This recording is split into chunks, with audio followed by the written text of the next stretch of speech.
Welcome everybody, Boyd here with you again. Well, I'm back with another update on our large-scale C-57D build.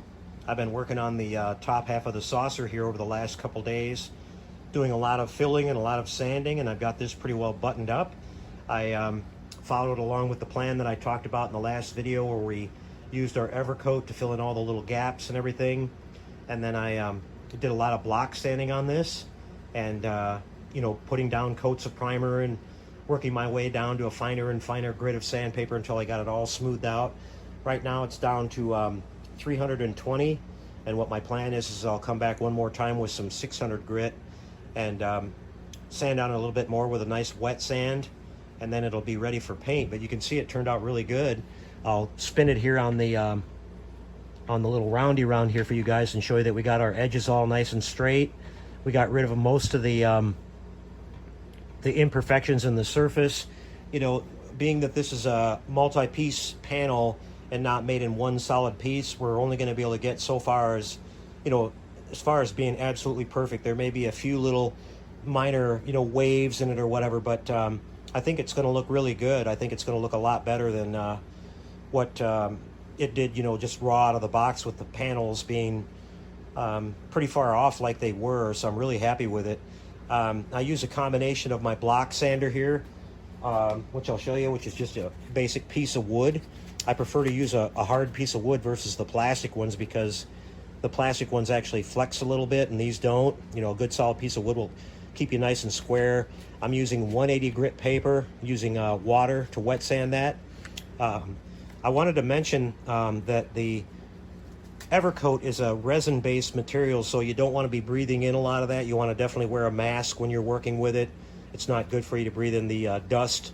And if you do wet sanding, it kind of helps control the dust a little bit. It doesn't fly around in the air quite as bad. But I've just laid the dome on here, you know, to make sure that it's all fitting good and everything, and it seals up really nice. And we've got a nice edge all the way around that too. So it's going to come out really good. I'm really happy with it. You can see down here on the bottom, I'm working on it next, and unfortunately I'm having to work on this on the floor because I went over to Home Depot to try to find a piece of wood, and they don't cut any wood down to size, so the smallest that they had was a 4x8 sheet of plywood, which I don't have a vehicle large enough to carry something like that, so I'm just going to have to make do, and I'm just, you know, spending a little bit of time and taking a break and then coming back. I'm using a combination of the block sander, and then I actually went over and bought this nice little palm sander here. This is an air-powered DA sander, a dual-action sander. It's really nice. It's nice and lightweight, and it doesn't make a lot of noise.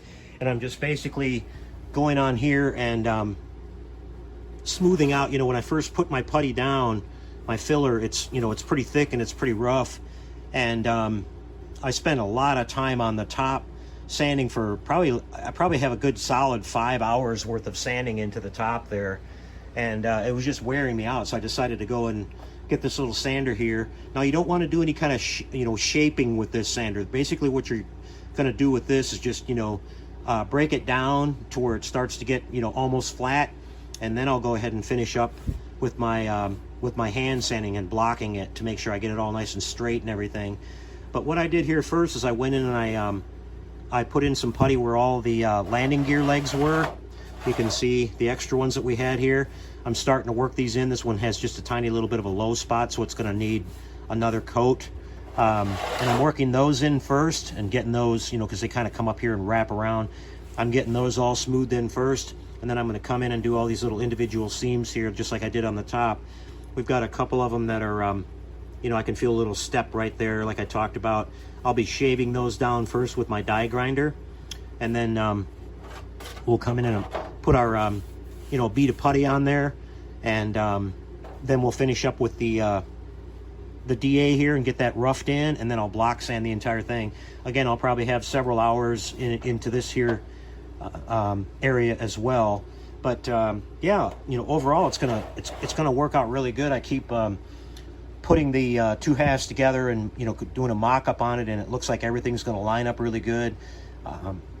You know, these pieces are still kind of flimsy when they're by themselves, but like I said, once you put the top and the bottom half together and you do a little bit of tape up on it, you know, simulating as if it was glued together, it actually comes out to be pretty solid. So that's working out really good.